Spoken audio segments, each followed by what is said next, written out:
Existe uma tradição, isso não é confirmado, não é uma tradição judaica. Você vai achar isso muito nos rabinos do século I, quando eles escreviam. Os sacerdotes eles tinham as unhas grandes. Existe uma linha que entende que era com pedra, outra que era com a própria unha do sacerdote. E aí era levada a criança, o sacerdote tinha essa unha grande, ele vinha e pegava assim, só com 2 dedos assim, fazia assim e já cortava. E a pedra era para os adultos. Aí quando vinha um adulto, ele passava 2 pedras assim. Se a cirurgia com uma faca já não tem um risco de inflamar enorme, agora imagina uma unha de um ser humano, gente. Se um dia ele cutucasse o nariz e fizesse essa cirurgia lá, pronto, o menino o pênis dele ia cair, né? Mas o que Paulo está falando? Olha só, para você entrar numa religião, então você tinha que ter uma marca humana. Você tinha que ter uma cicatriz provocada por uma cirurgia humana. Isso eram os judeus. Só que Paulo está falando que Cristo, ele veio nos fazer uma cirurgia também. Só que o sinal de cirurgia da cirurgia que Cristo faz, ela não é externa, é interna. Ele faz aqui dentro.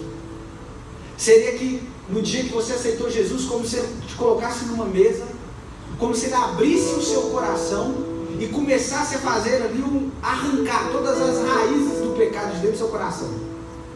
E a partir daquele momento, quando a sua cirurgia fechasse, você tem uma cirurgia, uma cicatriz no coração, pela cirurgia feita por Jesus. Por isso que Paulo fala que nós fomos circuncidados em Cristo.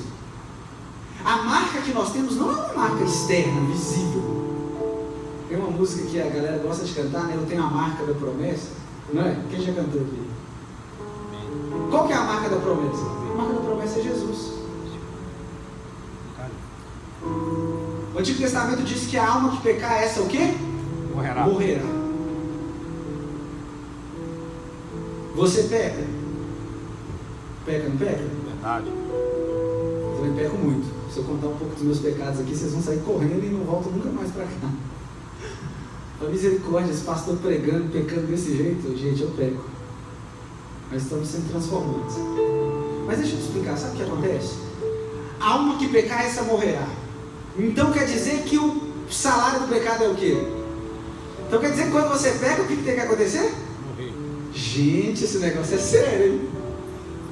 Então quer dizer que quando você peca, você está trabalhando, porque só recebe salário quem trabalha. Então você trabalhou para algo. E qual que é o salário?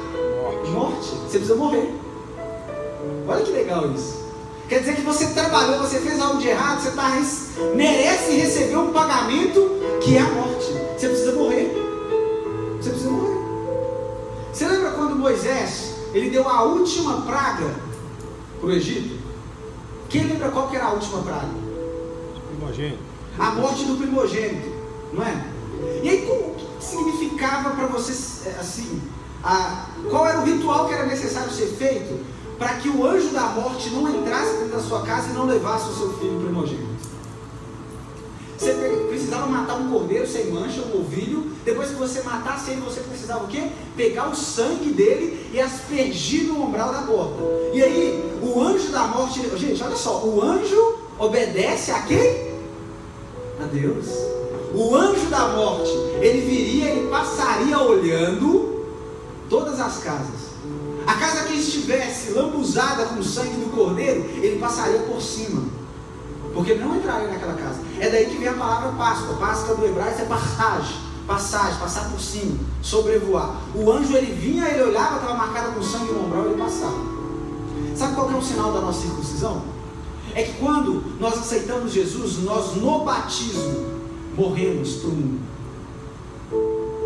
Você fica ali 3 segundos, são como se fossem os 3 dias. E ao voltar, simbolicamente, você ressurge com Cristo dentre os mortos. Ali, simbolicamente, você morreu para o mundo e renasceu para as coisas de Deus. E quando o anjo da morte vem para cobrar de você o salário do seu pecado cometido, você foi lambrecado com sangue, só que não o sangue de um cordeiro temporal, um sangue de um cordeiro eterno que tira o pecado do mundo, que é Jesus. E aí o anjo, ele passa direto, porque sobre você tem o sangue de Cristo. Esse é o sinal da circuncisão. Você foi circuncidado não por mãos humanas, você foi circuncidado pelo sangue de Jesus Cristo na cruz do E aí Paulo continua dizendo, Paulo vai falar que você foi sepultado com Jesus. Você foi sepultado com Cristo. Gente, você sabe o que significa morrer com Cristo? Aleluia. Eu falei bem no começo, eu perguntei, quem tem medo de morrer aqui? Quase todo mundo falou, né? Se hoje eu dissesse para você assim, ó, é o seu último dia, você tem até meia-noite, inclusive agora são 8h35, você tem até meia-noite você vai morrer, sua vida acaba. O que você faria com essas últimas horas? Eu tenho certeza, a maioria aqui, se eu falasse isso, ia sair desesperado aqui para fora. E aí tem um tanto de coisa para você resolver, né? Alguns iam escrever um e-mail, mãe, guarda isso, doa tal coisa para alguém, faz isso aqui agora, alguém ia pedir perdão, outros, sei lá, ia pro McDonald's, gastar todo o salário que ganhou, tudo de hambúrguer, morrer com a barriga cheia. Alguns iam ficar jogando videogame. Eu penso assim, cara, eu ia comer só, porque a gente crente só pensa em comer, né? Tem uma porção de coisas que você iria fazer.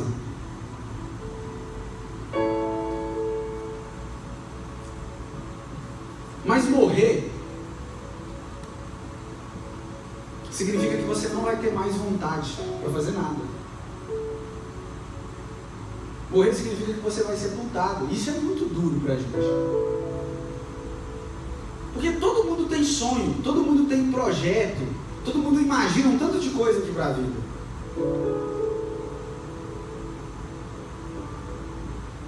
Quantos anos você tem, meu querido? 19? Novinho demais. Eu com 19 anos, vamos lá. Olha só, 19 anos eu tinha acabado de juntar dinheiro para tirar minha carteira de habilitação. E eu queria fazer uma faculdade de Direito. Para tirar a carteira eu tomei 2 paus para ser de terceiro. E Direito eu fiz um bocado de vestibular e aí eu fiz uma dedanha qual faculdade ia ser e eu escolhi com que eu ia entrar, né? Mas com 19 anos eu estava cheio de planos, cheio de projeto, tinha projeto de casar, falei, não, eu tenho que estudar para ser alguém na vida, depois que eu formar eu caso, aí eu vou dar com a vida tranquila. Enganei, né? Acho que você nunca dá com a vida tranquila. E aí eu formei com 24 anos. E aí depois que eu formei, o que eu imaginei? Pronto, formei, tô com a vida ganha. Não. Eu falei, não, agora eu tenho que ter a minha casa própria, porque enquanto eu não tiver uma casa, eu não vou ser ninguém. Aí lutamos muito, eu estava na transição entre estágio para profissão, e aí conseguimos adquirir a casa. E aí comprei uma casa, 2 anos antes do casamento. Eu falei, pronto, agora eu comprei a casa e ele, estou realizado, acabou? Não.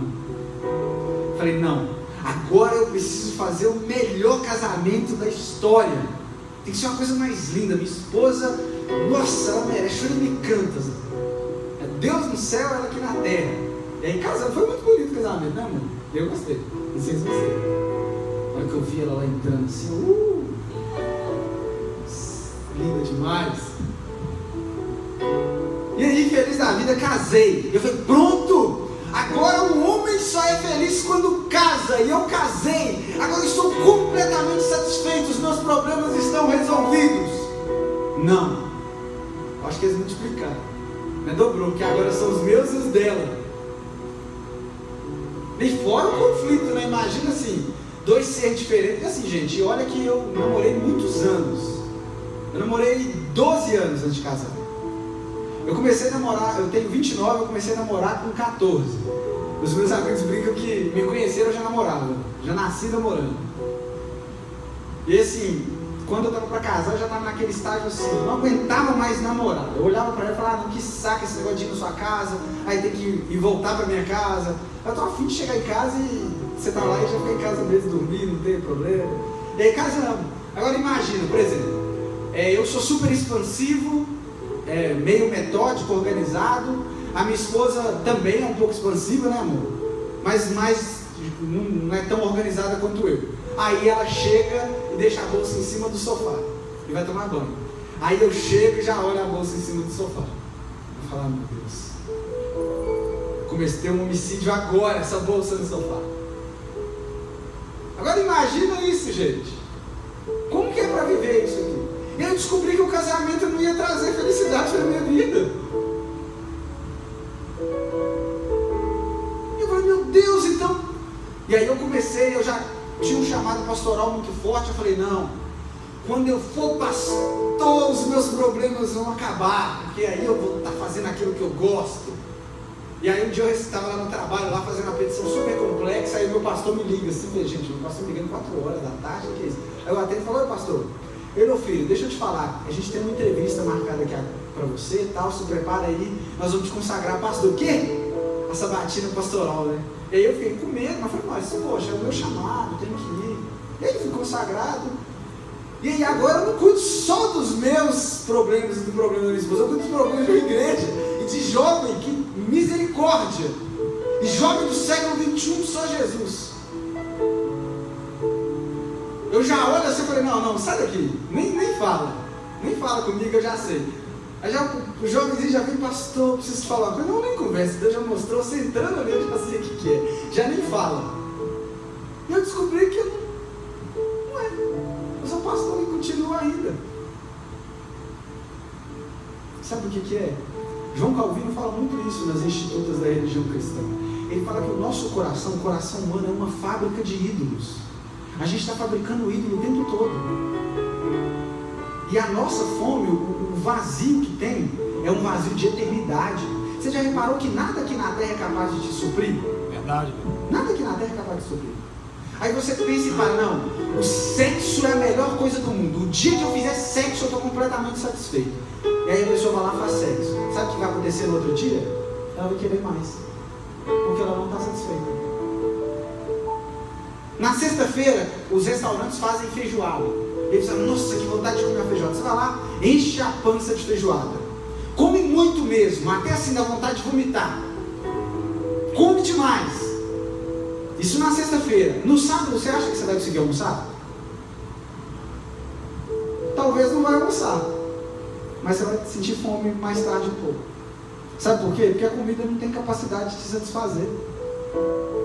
A sua fome é de eternidade. E você tem colocado coisa que não é eterna dentro daquilo que só o eterno pode preencher. E aí Paulo está dizendo que existe um ser que habitou corporalmente toda plenitude. Você sabe o que é ser pleno? Plenitude, saciez, contentamento.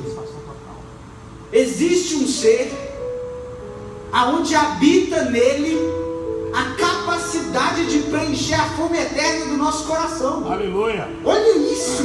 Olha o que Paulo está falando. Paulo está dizendo, olha, o seu coração tem uma fome insaciável. Ele é um triturador de coisas temporais. O nosso coração, você pode jogar tudo aqui, ó. Joga casamento, joga ministério, joga família, joga faculdade, joga relacionamento. Ele vai triturar assim, ó, em segundos. E você vai querer mais o tempo todo. É uma busca incansável por se saciar. Só que existe só um ser na face da terra capaz de trazer plenitude para o nosso coração. Esse ser é Jesus Cristo. Aleluia. O vazio existencial que existe dentro de nós só pode ser satisfeito por Cristo.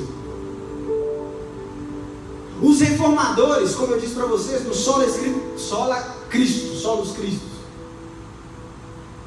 A síntese, a frase que sintetiza isso é o seguinte, olha: se Cristo não lhe for suficiente, nada mais o será.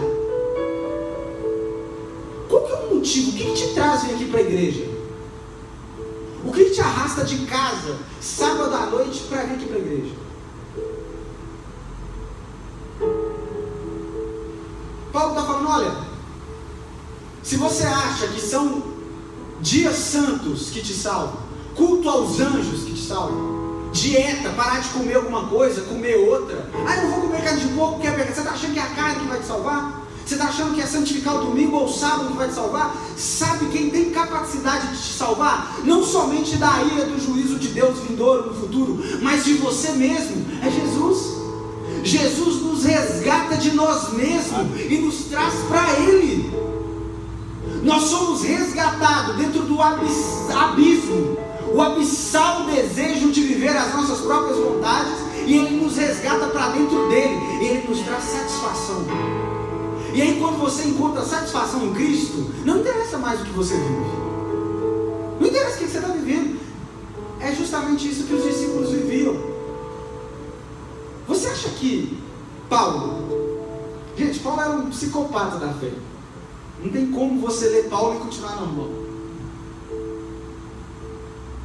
Paulo, quando escreve para Timóteo, já idoso, preso numa prisão romana. Aí eu só preciso contextualizar para você entender como que funcionava uma prisão romana. Uma prisão romana, ela era uma prisão realizada dentro de um calabouço. Ela era cavada no fundo. Quem viu o filme do apóstolo Paulo aqui? É mais ou menos aquilo ali. Você tem em cima uma laje, você cava um buraco no chão e lá você faz uma prisão. E em cima funciona geralmente gabinetes para resolver questões de burocracia. E aí você coloca todo o esgoto, porque você precisa imaginar que nessa época não tem encanamento, não existia Copasa lá, né? No Império Romano não tinha Copasa para cobrar a conta. Então o que o esgoto fazia?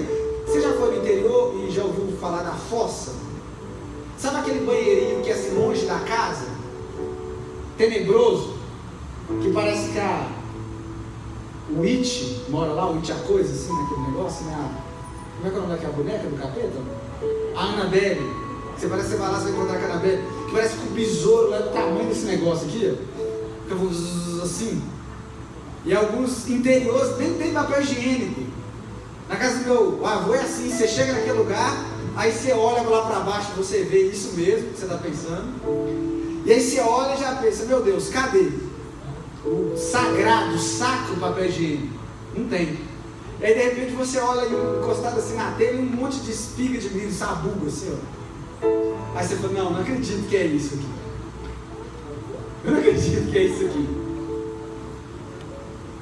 Lá longe, você já imaginou? Aquilo lá, gente, misericórdia. O Império Romano era dessa forma. A gente não tinha saneamento básico, então era um buraco no fundo, onde você defecava, e esse buraco, essas fezes, que todo mundo que estava lá em cima trabalhando no serviço administrativo, essas fezes, sabe onde que ela passava? No cantinho assim, aonde os presos estavam.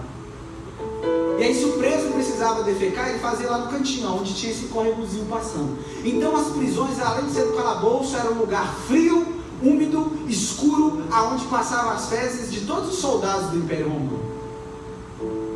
Agora você imagina Paulo, um senhor de idade, um idoso. E se você estuda anatomia, biologia, você sabe que o idoso sente muito mais frio do que uma pessoa comum.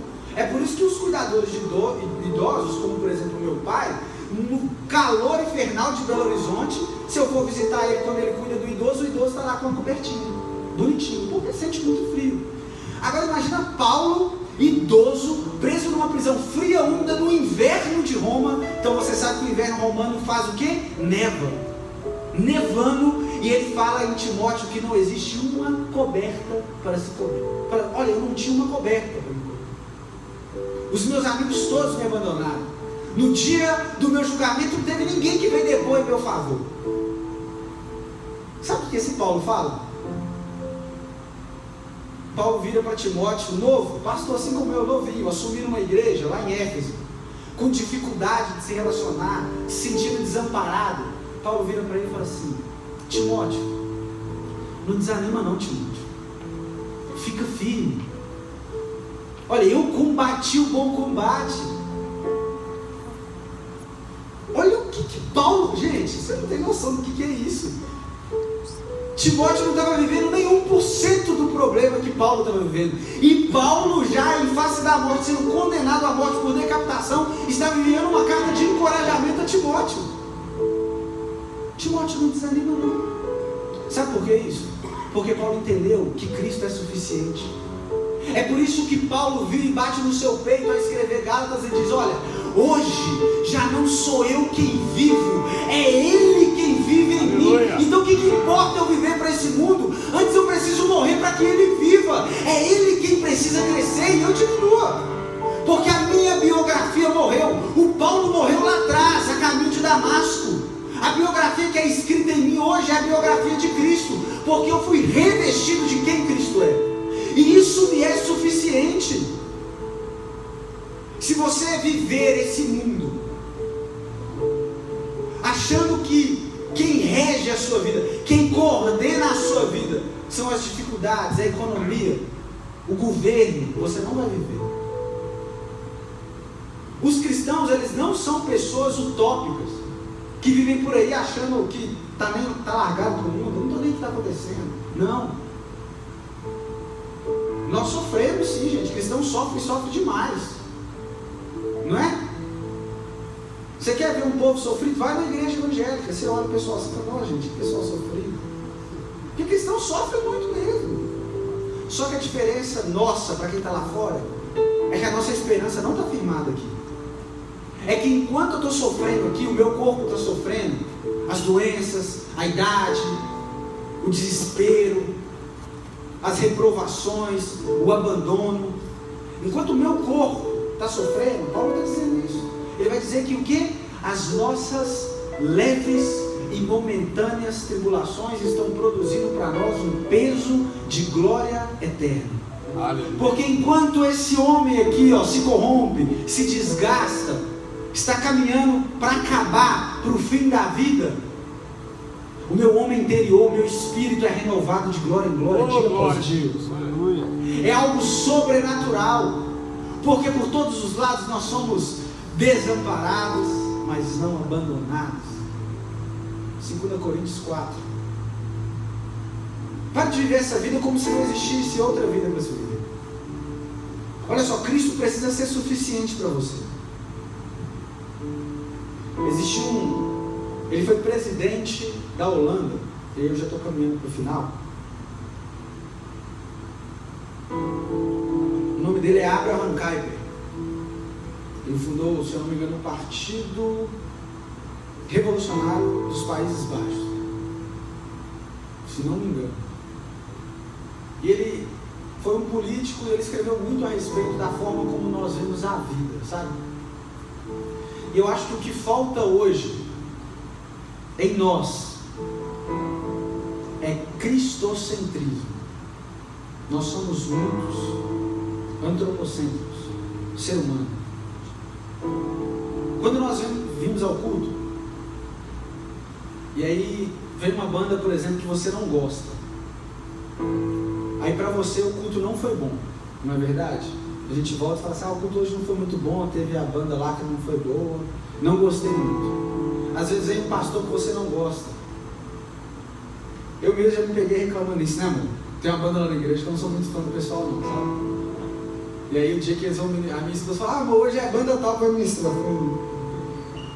Que desânimo de ir pro culto. Só que culto é algo que é prestado para alguém. É porque eu não entendi o significado de culto. O culto é para mim? Para ele. Quem tem que gostar ou não do culto é quem? É ele ou sou eu? O culto é para ele. É porque eu estou preocupado, sabe com o quê? Meu bem-estar. Porque Cristo não basta. Poxa, por que eu tenho que ser reprovado no exame de autoescola, Senhor? Eu preciso disso aqui, sem isso aqui eu não vou ser nada. Como que as pessoas vão olhar para mim? E as nossas orações são tão mesquinhas, né? Eu lembro um dia que era a final da Copa do Brasil do ano passado. Acho que foi do ano passado mesmo. Se não me engano, foi Cruzeiro e Corinthians. Eu estava viajando com a minha esposa, a gente estava em Foz do Iguaçu. E assim, eu fiquei o dia todo planejando para ver o jogo. Eu queria muito ver o jogo. Mas assim, gente, eu vou ver o jogo. E aí vocês me perderam, eu sou cruzeirense, infelizmente, mas eu falei, eu quero ver o jogo, eu preciso ver esse jogo, que não sei o que lá. E aí eu fui na Cataratas, aquele negócio, a glória de Deus descendo assim nas aves, aquele negócio maravilhoso e tal. E minha cabeça estava onde? No jogo. Eu falei, meu Deus, eu preciso ver o jogo, eu preciso ver o jogo. E era bom, porque lá você não tinha cruzeirense atleticano, né? Você tá lá no divisa com Paraguai e Argentina, você vai achar que esses mineiros chatos lá, tinha até flamenguista, corintiano tinha até bastante. E aí eu a fim de ver o jogo, e aí eu liguei a televisão, começou a passar o jogo. Que bênção, eu lá concentrado, minha esposa deitou, ela foi dormir. Eu, melhor ainda, que aí agora eu posso ver tranquilo aqui o jogo, ela não vai no limites, que é a mulher que limita o homem, né? Que senão você pula da janela lá perto do time e morre. E de repente a televisão deu um bizil lá, começou a passar um negócio da Argentina, para subir o sinal do Brasil, cara. acredito, velho. É a final da Copa do Brasil, eu não vou perder esse jogo. Aí eu fui, dei um telefonema lá embaixo, falou, tá acontecendo? Eu falei, cara, de vez em quando acontece mesmo. Eu falei, não é de vez em quando acontece isso, cara. Ontem podia ter acontecido, amanhã pode acontecer. Hoje não, cara. Hoje tem que passar, eu preciso ver esse jogo. Cara, afinal, você não está entendendo, tal. Aí desliguei, fiquei meio nervoso lá, e o jogo. Aí voltava o jogo, glória a Deus, aí apagava de novo. E aí eu ajoelhei na quinazinha da cama lá e falei, Senhor, eu preciso ver esse jogo, pai.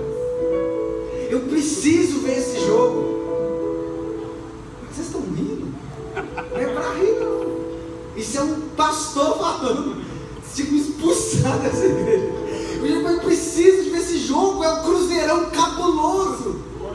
Tô brincando, não falei isso não, fui mais sério para Deus me matar lá. Né? Falei, Senhor, eu preciso ver esse jogo, pai.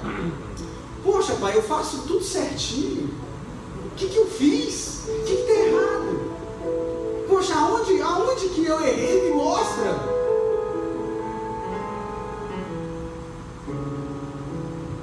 Eu errei em colocar um jogo que me faz ficar de joelho para pedir o Senhor de todas as coisas para fazer eu passar da presa. Tinha tanta gente naquele momento precisando da minha oração como pastor. Podia orar pelo meu ministério, orar por uma porção de outras coisas. Eu gastei tempo para me satisfazer, porque aquilo era uma vontade minha. Sendo que depois, sabe o que eu faço? Depois eu vejo o jogo, aí acaba o jogo, eu vou desestressar, sabe o que acontece de novo? Eu vejo o replay do mesmo jogo que eu vi. Porque eu gosto de futebol. Aí minha esposa fica brava comigo na mão. Moço, vai ver o mesmo jogo que você já viu? Sim, porque eu sou um retardado, eu gosto de ver essas coisas. Mas isso me colocou de joelho. Isso pegou o meu coração, torceu o meu coração de angústia e fez o meu coração o quê? Clamar por socorro.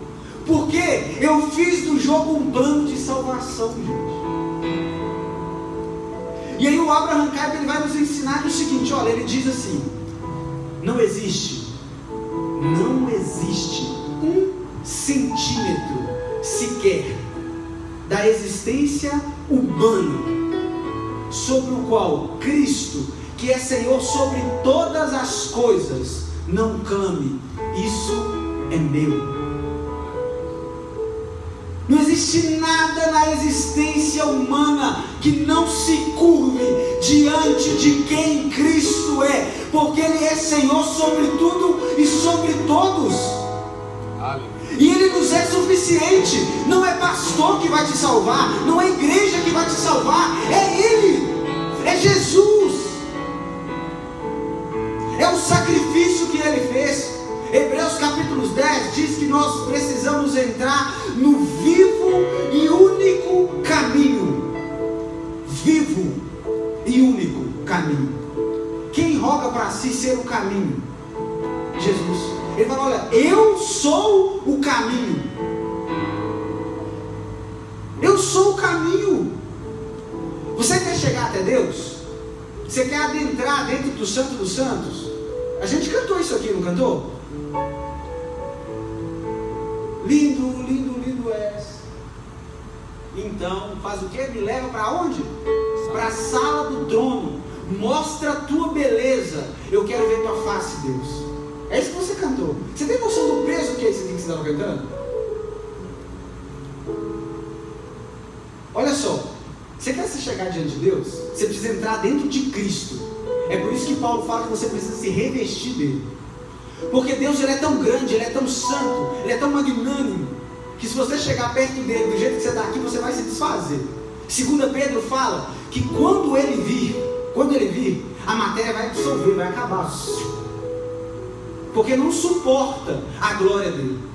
E nós só vamos suportar a glória dele para o juízo final, porque receberemos um corpo glorificado, tanto para ser salvo quanto para ir para o inferno. Porque o inferno é onde o fogo não acaba, onde o bicho não morre.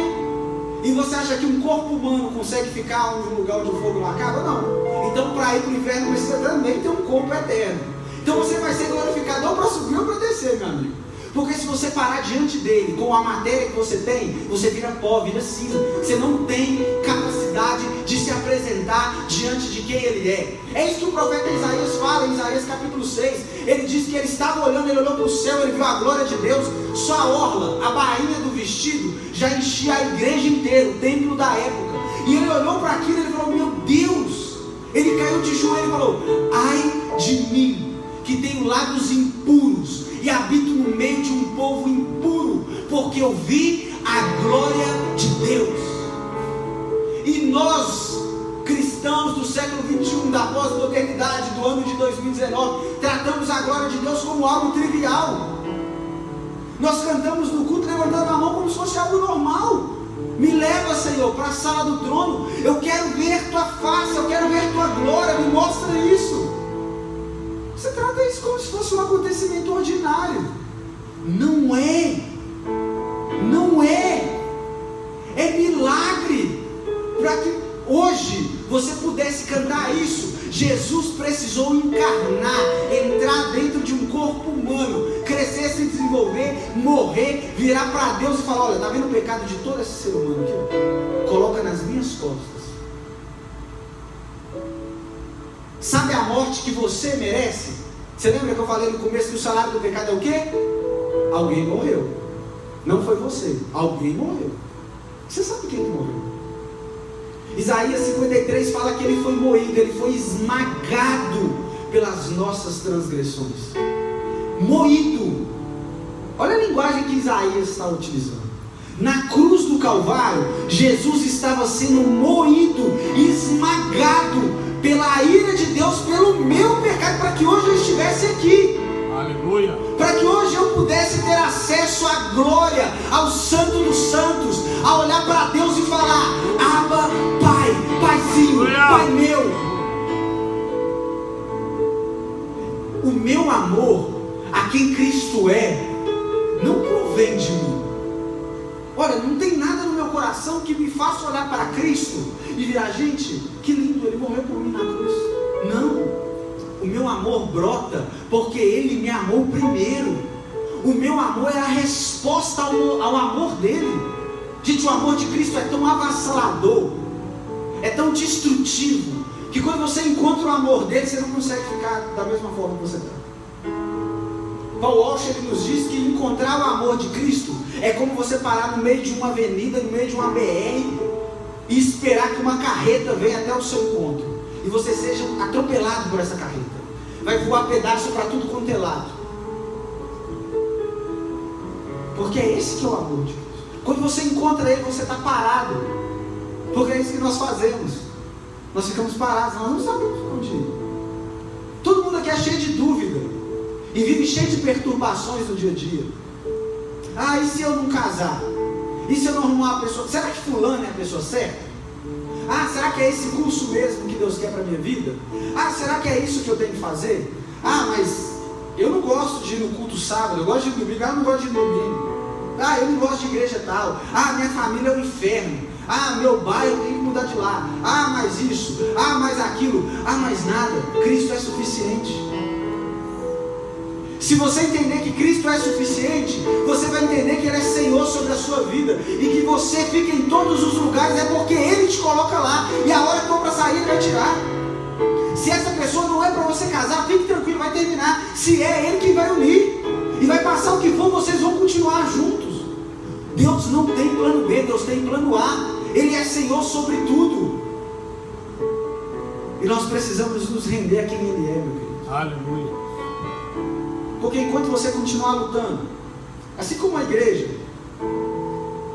de Colossos, os colossenses, que eles acreditavam que precisavam adorar anjos, eles acreditavam que precisavam fazer algo a mais do sacrifício de Cristo, acrescentaram um apêndice.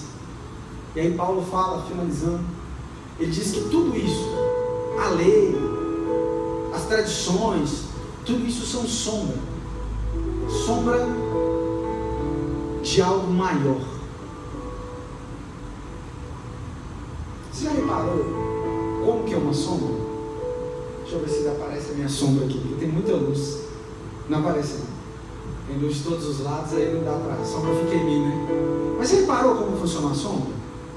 A luz está aqui, meu corpo está aqui, então quando a luz bate no meu corpo, ela gera a sombra, não é? E aí você vai andando, batendo, e está vendo a sombra aqui, ó. E à medida que você vai se movimentando em relação à luz, a sua sombra vai se movimentando também. Se um dia você encontrar a minha sombra na rua, no chão, você consegue reconhecer que sou eu? Você olha e fala, não, por essa sombra é um rapaz negro, alto, forte, consegue? A não ser se for o irmão lá do Black, né? Aí você vai conseguir saber, o cabelo dele é diferente. Você fala, esse irmão aí, eu sei quem que é. A não ser que tem uma característica bem peculiar. Só que sabe o que estava acontecendo?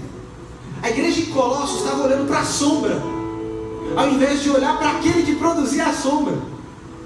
Paulo fala em Gálatas que a lei, ela não serviu de aio. Aio é um tutor. Ela não serviu como um professor para nos indicar o principal.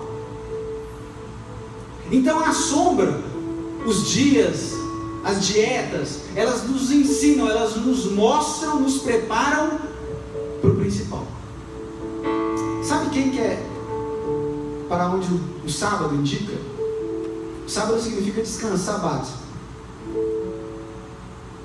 Você acha que você consegue ter paz em um dia? Sabe assim, você trabalha a semana inteira. Quem é atribulado no trabalho aqui? Na escola. Quem é atribulado na escola?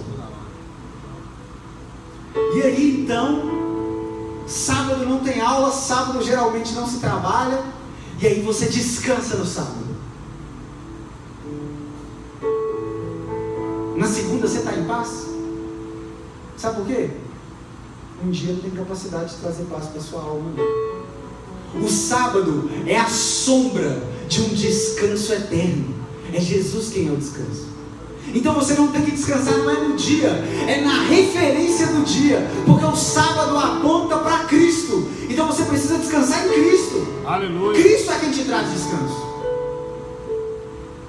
A lei fala, olha, não adulterarás. E aí Jesus sempre fala, olha, se você só de olhar para outra pessoa já desejar, você adulterou. Meu Deus, eu sou um adúltero. Eu não consigo cumprir a lei. O que vai acontecer comigo então? A lei fala, você não consegue, mas existe alguém perfeito que consegue cumprir para você. E aí o Augusto Nicodemos falou uma frase muito interessante na última EBD que a gente foi no mês de outubro. Ele disse que a lei nos leva a Cristo para a salvação, e Cristo nos manda de volta para a lei, para a santificação. Você não faz as coisas boas, as boas obras, porque você quer ser salvo, ou para ser salvo. Você faz porque você foi salvo. É diferente. As obras não são meio, as obras são os efeitos colaterais da salvação. Eu fui salvo, e porque eu fui salvo, eu não consigo mais ficar da mesma forma. Lembra como que é o encontro com Jesus? Gente, eu fui transformado em Jesus. Eu preciso ajudar o próximo. Não dá para ficar aqui, vem cá, eu vou te ajudar, levanta aí e tal. Eu quero discipular, eu vou orar por todo mundo, eu oro, sai capeta. E aí você fica feliz. Gente, é tipo Paulo, velho. Olha só, Paulo era o cara seguinte: eu sou judeu, eu vou matar essa seita que está surgindo aí do cristianismo. De repente ele está indo para Damasco, aí aparece quem para ele? Jesus. Acabou. Teve um encontro com Jesus. A partir daquele momento ele está cego, porque ele teve um encontro com a glória de Deus. E aí ele sabe o que fazer, vai lá, manda ele para tal lugar, chega lá, passa um barrinho no olho dele e tal, passa um tempo, ele volta a enxergar. Sabe o que Paulo fez? 3 anos no deserto. Sabe por quê? Para entender o que tinha acontecido. Estou desorientado, não sei. Meu Deus! Então quer dizer que tudo que eu cresci, que eu fui ensinado a respeito de Jesus estava errado.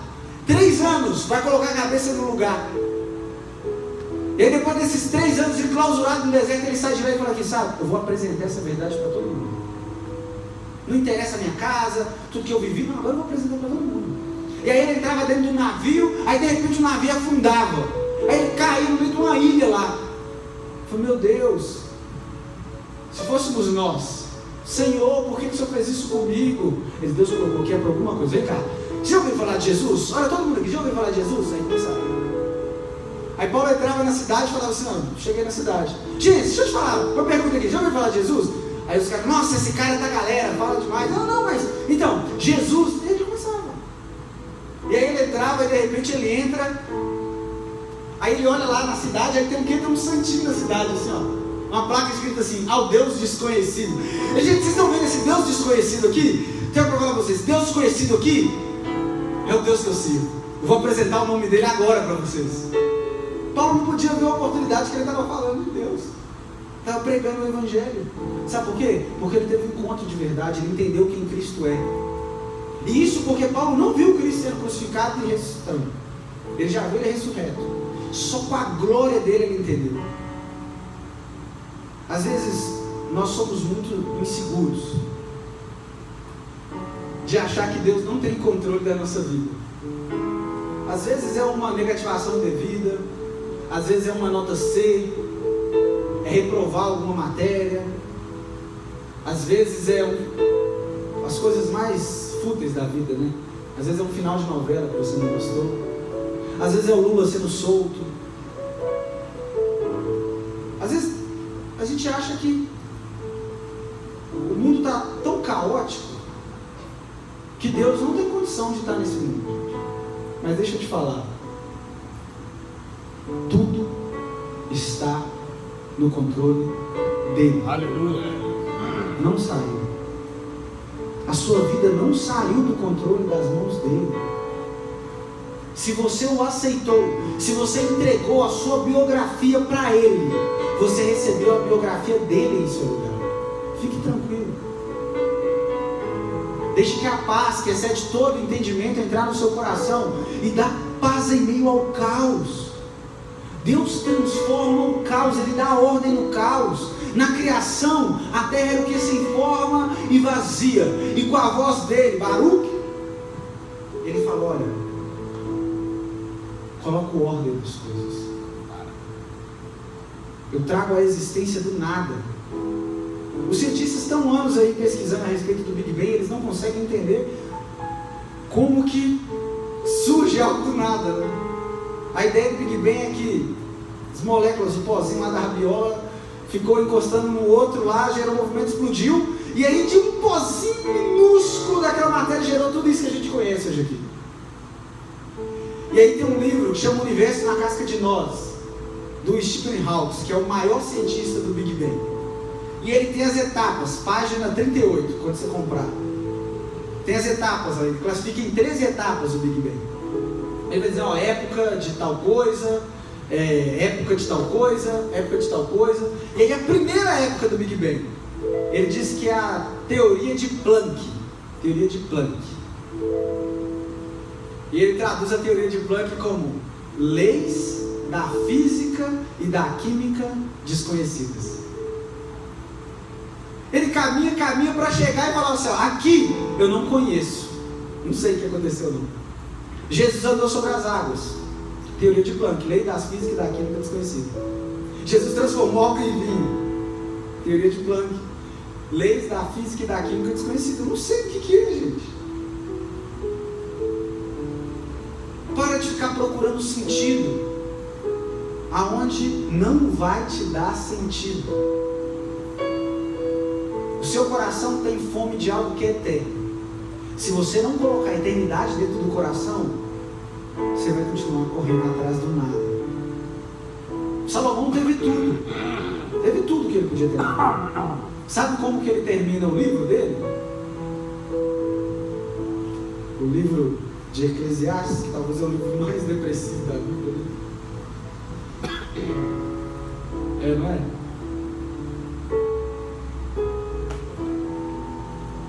Vai correr. Você vai correr. Vai correr. Vai correr. Vai correr. E o que vai acontecer no final? Nada. É só correr. Atrás do nada. Olha, eu observei que os homens correm, que os homens cantam, os homens fazem tudo, e no final é vaidade. Não tem valor de nada. Não tem valor de nada. Você pode ser bem sucedido ou mal sucedido. Você pode ter um casamento feliz ou ter sofrido um divórcio. A diferença não são as tribulações que você vive. As diferenças são se Cristo é suficiente para você ou se Ele não te basta. Porque se Ele for suficiente para você, você não serve às circunstâncias, você serve o Deus das circunstâncias. Coloque sua fé ancorada em quem Ele é. Porque por mais que você balance, você não vai cair. Enquanto Pedro andava sobre as águas, olhando fitamente em quem Cristo era, ele não sentia medo, ele continuava andando. Mas quando ele tirou os olhos de Cristo, e ele colocou os olhos na agitação do mar, ele afundou. Ele afundou. Somente Cristo, Ele é suficiente.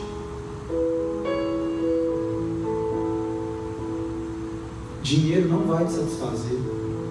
Netflix não vai te satisfazer. FIFA não vai te satisfazer. Sucesso não vai te satisfazer. Se Cristo não lhe é suficiente, nada mais o será. Nada mais o será. Aleluia. E eu te falo isso com propriedade de causa. Porque eu já conquistei tanta coisa na minha vida. E sempre após uma conquista, sabe o que acontecia? Eu mudava de foco. Eu quero outra coisa. Eu quero outra coisa. Que eu preciso disso, eu necessito disso. E das coisas mais fúteis, até aquelas coisas necessárias. Mas eu aprendi que, olha, eu tenho que ter plenitude em Cristo, não essas coisas que eu conquisto. Isso vem, mas isso também vai. E sabe o que vai mudar na minha vida se minha confiança estiver nele? Nada. Pode vir, pode ir. Eu estou nele. E uma vez estabelecido nele, eu sou filho de Deus. A minha herança não é aqui, a minha herança é lá. Lá. Fique de pé no seu lugar.